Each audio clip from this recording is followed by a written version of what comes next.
야곱의 도망과 하나님의 보호하심이라는 제목으로 창세기 31장 17절부터 35절까지 함께 살펴보도록 하겠습니다. 말씀 교독하도록 하겠습니다.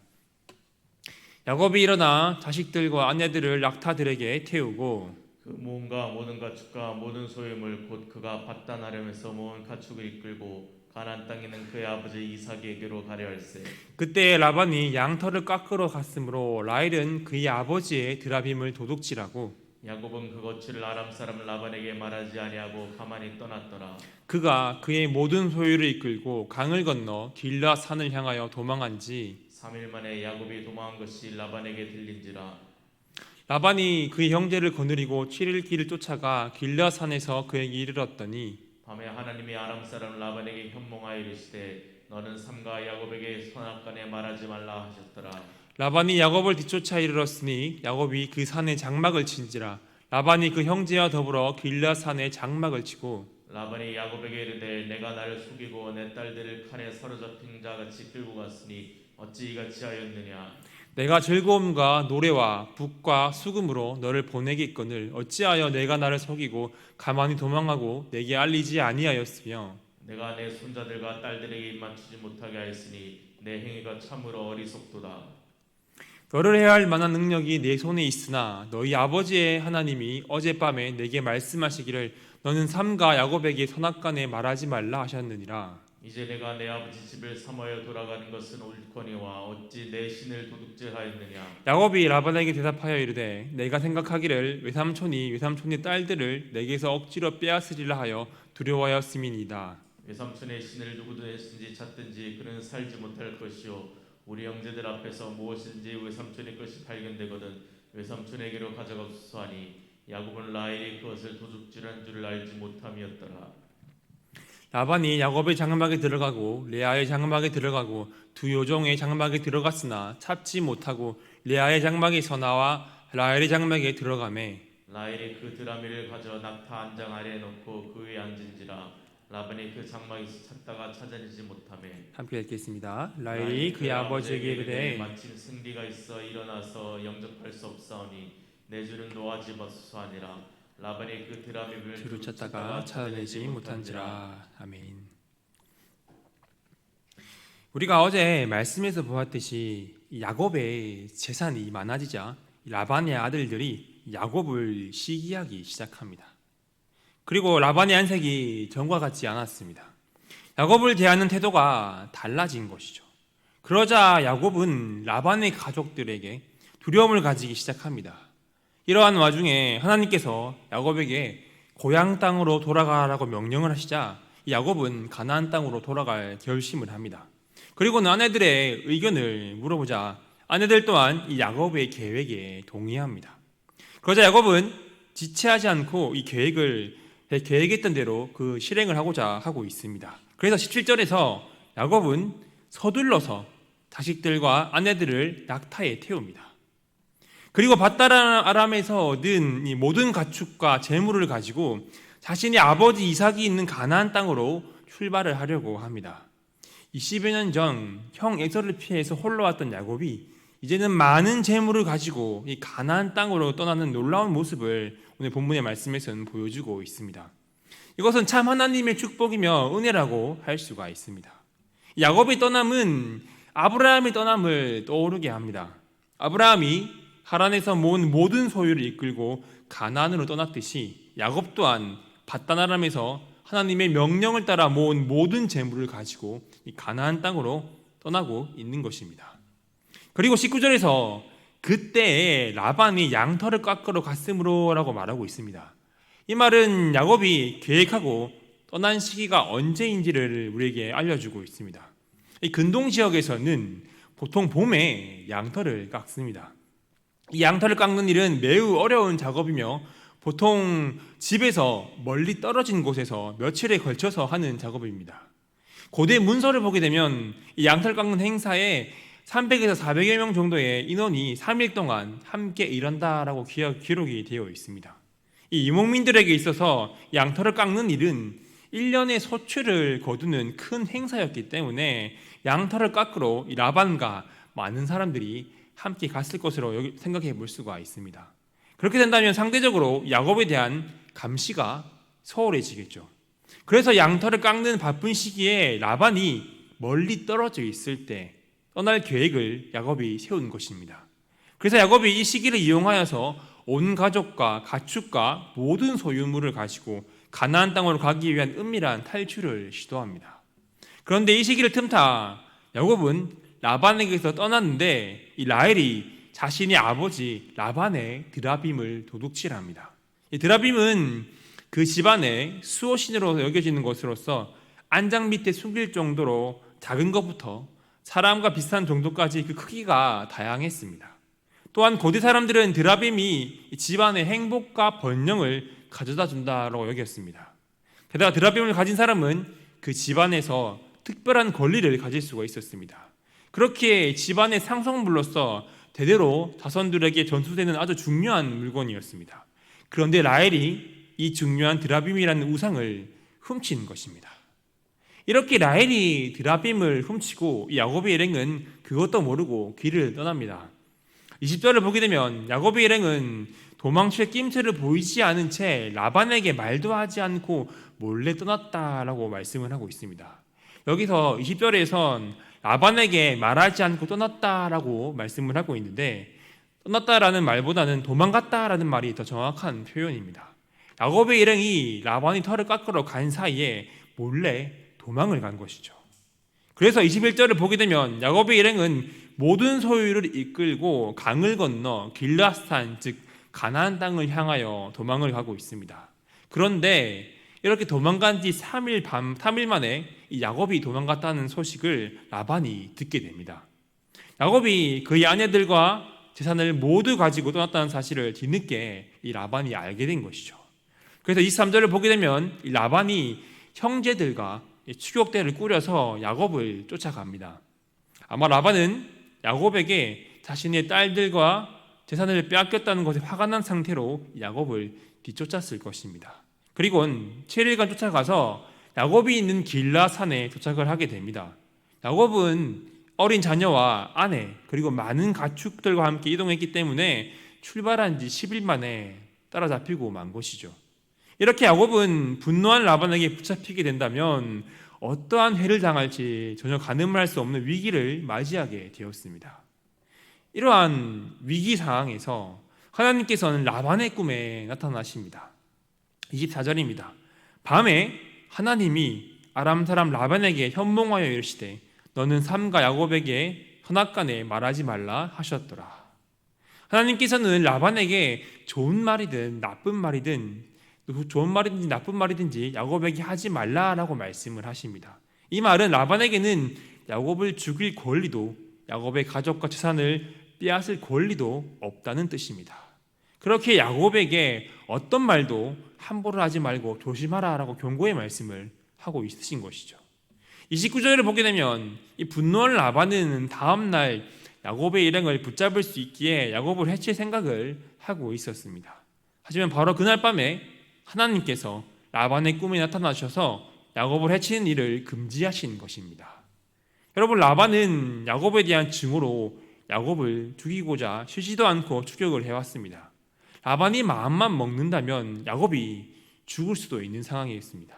하지만 하나님께서는 라반의 악한 행위를 막으셨습니다. 하나님의 백성인 야곱을 보호하시고 지켜주신 것입니다. 여러분, 우리 하나님은 어떠한 분이십니까? 우리 하나님은 자신의 백성을 위기에서 건져주시는 능력과 자비의 하나님이십니다.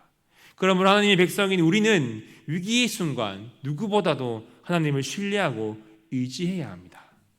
여러분, 때로는 우리도 야곱과 같이 하나님의 명령을 따라서 길을 떠날 때 하나님의 일을 행함에 있어서 위기의 상황을 맞이하게 될 수도 있습니다. 왜냐하면 이 세상과 대적들은 결코 하나님의 백성들을 내버려 두지 않기 때문입니다. 하지만 우리 하나님께서는 하나님의 명령과 약속을 따라 믿음의 길을 걸어가는 자녀들을 결코 혼자 내버려 두지 않으십니다. 오히려 이러한 위기가 하나님의 놀라운 보호하심을 경험할 수 있는 기회가 될 수 있다는 사실을 믿으시길 바랍니다. 여러분, 우리 하나님께서는 믿음의 백성들을 눈동자같이 지키시는 분이십니다. 하나님을 믿지 않는 세상과 불신자들이 하나님의 백성들을 대적한다 할지라도 하나님의 그 보호하심과 그 놀라운 은혜가 우리 위에 머물러 있음을 믿으시기를 바랍니다. 그러므로 어떤 상황이 있든지 하나님의 도우심을 구하며 하나님께 소망을 두시길 바랍니다. 그러할 때 모든 것을 주관하시는 하나님께서 우리를 모든 위기에서 건져주실 것입니다. 우리는 이 사실을 신뢰함으로 흔들리지 않는 굳건한 믿음 위에서 하나님께 더욱 순종하며 하나님의 명령과 약속의 길을 걸어가는 저와 여러분들이 되었으면 좋겠습니다. 이어서 25절에서 라반이 야곱에게 도착을 하게 됩니다. 그리고 야곱과 마찬가지로 자신의 형제들과 함께 길르앗산에 장막을 칩니다. 그리고 야곱을 해치지는 않고 두 가지 일에 대해서 책망을 하고 있습니다.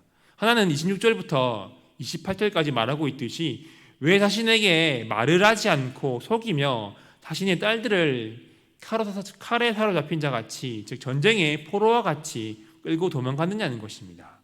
자신에게 말을 했더라면 즐거움과 노래와 북과 수금으로 잔치를 베풀며 보냈을 것이라고 말하고 있는 것이죠.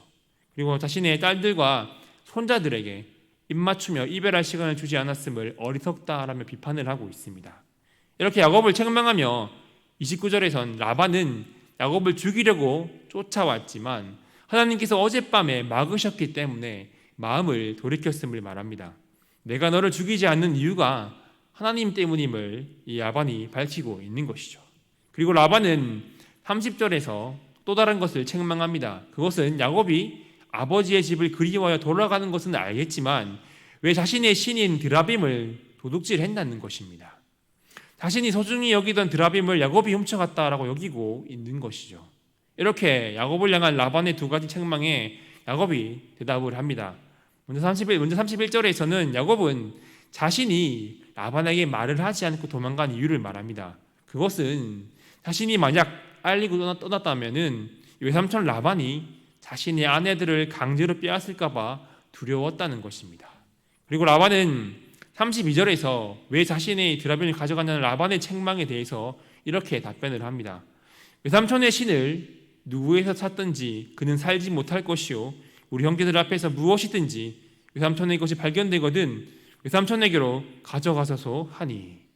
야곱은 라헬이 드라빔을 도둑질한 사실을 알지 못합니다. 그래서 도둑질한 그 사람은 살지 못하고 죽을 것이라는 저주의 맹세까지 하고 있는 것이죠. 야곱의 이러한 당당함에 라반과 함께 온 사람들이 드라빔을 찾기 시작을 합니다. 33절에서 먼저 야곱과 레아의 장막에 들어갑니다. 그리고 두 요종 실바와 비라의 장막에 들어가지만 이 드라빔을 찾지 못합니다. 그리고 레아의 장막에서 나온 라반은 마지막으로 이 라헬의 장막에 들어갑니다. 라헬은 장막을 샅샅이 뒤지는 아버지가 두려워서 라반이 전혀 예측할 수 없는 낙타의 안장 아래에 드라빔을 숨기고 그 위에 앉습니다. 그리고는 안장에 앉은 채로 자신이 생리가 있어서 일어나서 영접할 수 없으니 양해해달라고 라반에게 말을 합니다. 그리고 라반이 드라빔을 찾아보지만 결국 찾아내지 못하며 오늘의 본문은 끝을 맺고 있습니다. 여기서 라반이 라헬이 앉은 안장 밑을 찾아볼 수 없었던 이유는 생리 중인 여성은 부정하다고 여겼기 때문입니다. 이 당시 근동에서는 생리 중에 있는 여자를 건드리는 것은 금기사항이었습니다. 후대의 모세 율법에서도 생리는 부정한 것으로 간주가 되어서 생리 기간 중에 있는 여인은 종교 의식에 참여할 수 없었고 이 외부와의 접촉도 금지되었습니다. 그렇기에 그 당시 사람들은 생리한 여자를 꺼려했을 뿐만이 아니라 가까이 가는 곳조차 싫어했습니다. 따라서 라반이 이 라헬이 앉은 안장을 조사하지 않은 것은 바로 이러한 당시의 관습에 따라서 생리 중인 라헬로 인해 자신이 부정해지는 것을 꺼렸기 때문입니다. 그렇게 라반은 라헬이 앉아있는 안장을 찾아볼 수가 없었습니다. 이렇게 자칫 잘못하면 드라빔을 가져오는 것이 탄로날 수가 있었지만 라헬의 기지와 임기응변으로 위기상을 벗어나게 됩니다. 그런데 여러분, 얼핏 보면 야곱의 가정이 이 위기를 모면한 것이 라헬의 임기응변 때문인 것처럼 보입니다. 하지만 야곱의 가정이 위기를 모면한 것은 단순히 이 라헬의 임기응변 때문이 아니었습니다. 보다 근본적인 이유는 자신의 백성을 향한 악한 자의 백성을 건지시려는 하나님의 그 섭리의 결과였습니다. 하나님께서는 22년 전 야곱이 하란 땅으로 갈 때 이 베델에서 야곱에게 나타나셔서 다시 가나안 땅으로 돌아오게 하겠다고 분명하게 약속의 말씀하셨습니다. 그리고 다시 야곱에게 나타나셔서 가나안 땅으로 돌아갈 것을 명령하시고 야곱과 동행해 주실 것을 약속하셨습니다.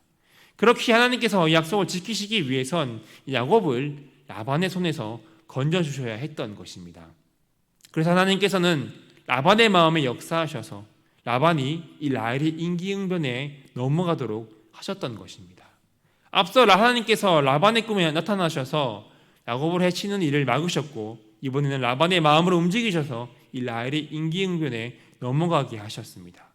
여러분, 야곱의 가정이 이러한 위기에서 벗어난 것은 오직 살아계신 하나님이 야곱을 지키시고 그를 위기에서 건져주셨기 때문입니다. 이처럼 하나님께서는 하나님의 백성을 보호하시며 도우시는 분이십니다. 반면에 라헬이 가지고 온 우상 드라빔은 어떠합니까? 라반이 그토록 찾고자 했던 우상 드라빔은 라헬이 깔고 앉은 우스꽝스러운 모습을 우리에게 보여주고 있습니다. 여러분, 라헬이 이 드라빔을 가지고 온 이유가 무엇입니까? 야곱이 라헬과 결혼할 때 야곱은 가진 것이 없었지만 라반은 큰 부자였습니다. 그렇게 라헬은 아버지가 부자가 될 수 있게 했던 자신의 가정에 있던 이 우상의 능력을 빌리고 싶었을 것입니다. 라헬은 자신의 목숨을 걸고서라도 이 드라빔을 가지려 할 만큼 이 우상의 힘을 믿었던 것입니다. 그런데 그렇게 믿었던 우상의 모습이 어떠합니까? 생리하는 라헬의 밑에 깔려 부정하게 되었습니다. 성경은 라반이 그토록 중요시했고 라헬이 목숨을 걸고서라도 가지려 했던 우상의 드라빔의 모습을 아무 능력이 없는 모습으로 우리에게 보여주고 있습니다. 아니, 오히려 야곱의 가정을 위기에 빠뜨릴 뻔했습니다. 여러분, 이처럼 이 세상의 우상은 아무런 능력이 없으며 오직 하나님만이 우리를 도우시며 보호하심을 믿으시기를 바랍니다. 여러분, 우리는 하나님께서 명령하신 일에 순종하며 나아갈 때에 때로는 라반의 위협과 같은 위기의 순간도 마주하게 될 것입니다. 그럴 때 그 순간에 두려워하지 마시고 하나님께서 어떻게 개입하셔서 역사하시는지 그 믿음의 눈으로 바라보시기를 바랍니다. 하나님께서는 우리가 연약하며 위기에 처할 때마다 이 야곱의 가정을 도우셨던 것처럼 지금도 우리의 위기에 개입하시고 우리를 건져주시며 보호해 주실 것입니다. 그러므로 이 땅의 우상을 믿고 소유하려는 것이 아니라 우리를 도우시고 우리를 보호하시는 하나님을 믿으며 이 땅을 살아가는 저와 여러분들이 되시기를 소망합니다. 말씀을 정리하겠습니다.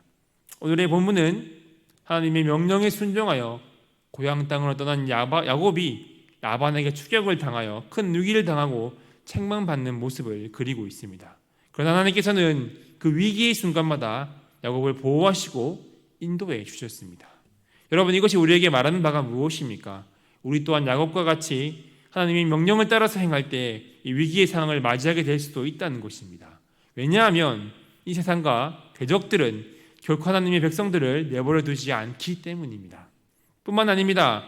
야곱이 우상과 세속의 도시 하란을 떠나서 자신의 고향 약속의 땅 가나안 땅으로 나아갔던 것처럼 우리 또한 죄악이 가득한 이 세상을 떠나 우리의 진정한 고향인 하나님의 나라를 향해 나아가는 자들입니다. 그런데 우리 그리스도인들이 세상을 떠나서 하나님의 나라를 향해 떠나가려 할수록 야곱이 라반의 질투와 박해를 받고 위험에 처했던 것처럼 우리는 무조건 사탄과 세상의 대적들로부터 온갖 위험과 시련을 당할 수밖에 없습니다. 왜냐하면 사단이 하나님의 나라로 나아가는 것을 그냥 내버려 두지 않기 때문입니다. 여러분, 이처럼 하나님의 인도하심을 따라가는 믿음의 길이 항상 순탄하지만은 않습니다. 그 길에는 기쁨과 감격이 있지만 역경과 시련과 위험도 있습니다. 그럼에도 불구하고 우리는 염려하고 두려워할 필요가 없습니다. 왜냐하면 하나님께서 우리의 보호자가 되셔서 우리의 발걸음을 인도하시고 하나님의 나라에 들어가기까지 우리를 보호하시기 때문입니다. 하지만 여러분, 오늘날 많은 사람들이 하나님의 보호하심과 도우심을 믿지 못하고 눈에 보이는 우상뿐만이 아니라 눈에 보이지 않는 물질의 우상과 같은 수많은 우상을 만들어 믿고 소유하고자 합니다. 하지만 여러분, 그 모든 우상들은 우리를 보호하지 못한다는 사실을 기억하시길 바랍니다. 라반에 붙잡힌 위기의 순간 야곱의 일행을 보호하신 분은 라헬이 가지고 온 드라빔이라는 우상이 아니라 오직 하나님이셨다는 사실을 기억하시길 바랍니다. 그러므로 내 안에 세상의 무능력한 우상을 믿고 소유하려 했던 마음이 있다면 그 모든 것들을 내어놓으시길 바랍니다. 여러분, 우리는 예수 그리스도를 믿음으로 구원의 여정을 시작하였습니다. 이 구원의 여정에서 우리는 하나님의 나라에 가기까지 필연적으로 이 위기와 시련을 마주하게 될 것입니다. 그러할 때마다 오직 여호와 하나님만이 우리를 보호하시고 도우시는 분이심을 믿으시기를 바랍니다. 그러므로 이 땅의 무능력한 우상을 믿고 그것을 소유하려는 것이 아니라 우리를 도우시고 보호하시는 하나님을 믿으며 하나님의 나라를 향해 한 걸음 한 걸음 전진하는 저와 여러분들이 되시길 간절히 소망합니다. 기도하겠습니다. 하나님, 오늘의 말씀을 통하여 오직 여호와 하나님만이 우리를 도우시고 보호하심을 믿습니다. 하지만 하나님, 우리가 이 땅을 살아갈 때에 하나님의 명령을 따라 행함에 있어서 하나님의 나라를 향해 나아감에 있어서 우리는 필연적으로 위기와 시련을 마주하게 될 것입니다. 우리가 이러한 상황에 처하게 됐을 때 오직 하나님만을 믿고 따라가는 우리 모두가 되길 원합니다. 우리 안에 세상의 무능력한 우상을 믿고 소유하려 했던 마음이 있다면 모두 내려놓게 하시고 오직 하나님만을 붙잡게 하여 주시옵소서.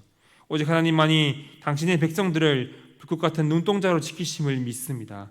그러므로 우리가 하나님을 의지하고 신뢰함으로 이 구원의 여정 가운데에 하나님의 나라에 가기까지 믿음의 발걸음을 내딛고 나아가는 우리 모두가 되게 하여 주시옵소서. 예수 그리스도의 이름으로 기도드리옵나이다. 아멘.